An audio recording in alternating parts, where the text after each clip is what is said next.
Oh là là, il vient de caler encore. Allez, on le repousse au camion. Bonjour à tous et bienvenue sur ma chaîne Tout faire soi-même.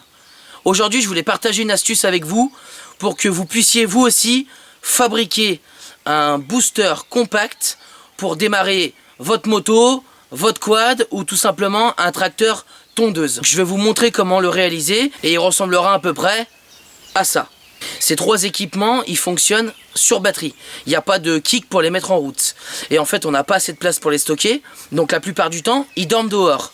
Mais à chaque fois qu'on veut les démarrer, il n'y a plus de jus dans la batterie. Chaque fois, il faut qu'on soit à proximité d'un véhicule pour faire les pinces. Et c'est vrai que c'était vraiment fastidieux, puisque quand on partait avec un de ces trois équipements, quand le véhicule était froid, s'il s'arrêtait, et ben après on était planté au milieu du jardin, au milieu de la forêt, et il fallait le ramener en le poussant. Du coup, je me suis dit, il me faudrait un booster qui soit le plus compact possible, que je puisse mettre dans ma poche et qui ait assez de puissance pour démarrer ces trois types d'équipements. Je regarde à peu près les prix d'un booster. Un booster, ça vaut 55 €. C'est pas très cher, mais l'inconvénient, c'est que c'est très encombrant. Pas évident de le trimballer quand on fait de la motocross, du quad. L'avantage de celui-là, c'est qu'une fois que vous l'avez enroulé, il tient dans la poche. Allez, je vous montre comment je l'ai fait. Pour fabriquer ce booster, je me suis servi de la batterie de ma visseuse. J'ai regardé un petit peu sur internet et dans les magasins de bricolage. Une visseuse premier prix, ça vaut moins de 15 €. Et la batterie fait bien 12 volts et elle a à peu près 1 ampère. Ce qui est largement suffisant pour démarrer une moto, un quad ou un tracteur autoporté. Il vous faudra 2 chutes de fil électrique et 2 rondelles. Là, je vais vraiment vous montrer la version de base et puis après, je vous montrerai la version améliorée que j'ai faite. Vous venez passer le fil dans la rondelle et on vient le tourner. Une fois que c'est fait, on vient le pincer pour qu'il soit bien en contact avec la rondelle. Voilà. Donc là, c'est bon. Je suis bien en contact. Même opération pour le deuxième. C'est de faire un petit crochet. Comme ça, ils se glisseront facilement sur les cosses de la batterie. Ça, c'est prêt. On va quand même mettre un petit bout de scotch pour s'isoler les mains quand on va venir les brancher.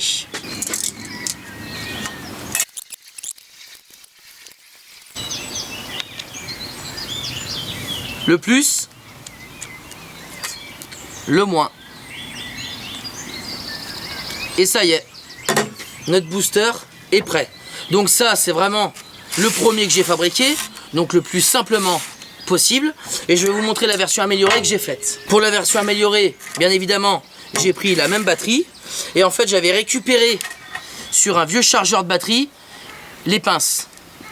À l'extrémité, j'ai fait exactement le même montage. 2 rondelles que je vais venir clipper sur la batterie. Allez, on va aller démarrer le quad. Donc voilà, on se retrouve devant le quad avec notre booster fait maison. Je vais vous montrer que la batterie est vraiment à plat. Donc là, je vais rallumer l'arrivée d'essence. Voilà. Attendez.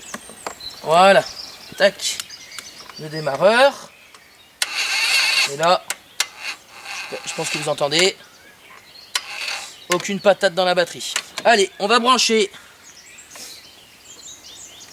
notre booster et ça devrait démarrer. Donc vous faites bien attention de bien regarder le plus et le moins. Comme là j'ai pris des fils du même couleur. Moi je vous invite à mettre un noir, un rouge, ça sera plus simple. J'ai juste à toucher mes cosses. Donc là je vais enquiller le moins. Voilà, j'ai mis le moins. Et maintenant il me reste plus qu'à mettre le plus. Le plus est en contact, le moins est en contact. C'est bon. Il me reste plus qu'à démarrer le quad.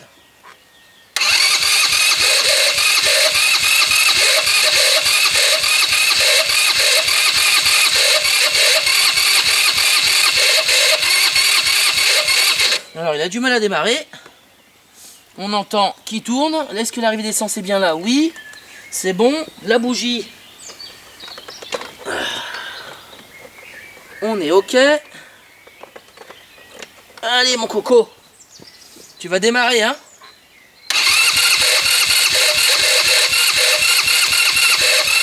N'hésitez pas à attendre un petit peu.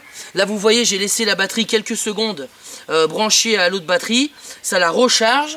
Et puis, vous aurez plus de patates pour mettre le quad en route. Allez, on recommence. Voilà. C'est bon. On a réussi à mettre le quad en route. Voilà. Après, vous avez juste à retirer. Et plus qu'à le débrancher. Il tient vraiment peu de place.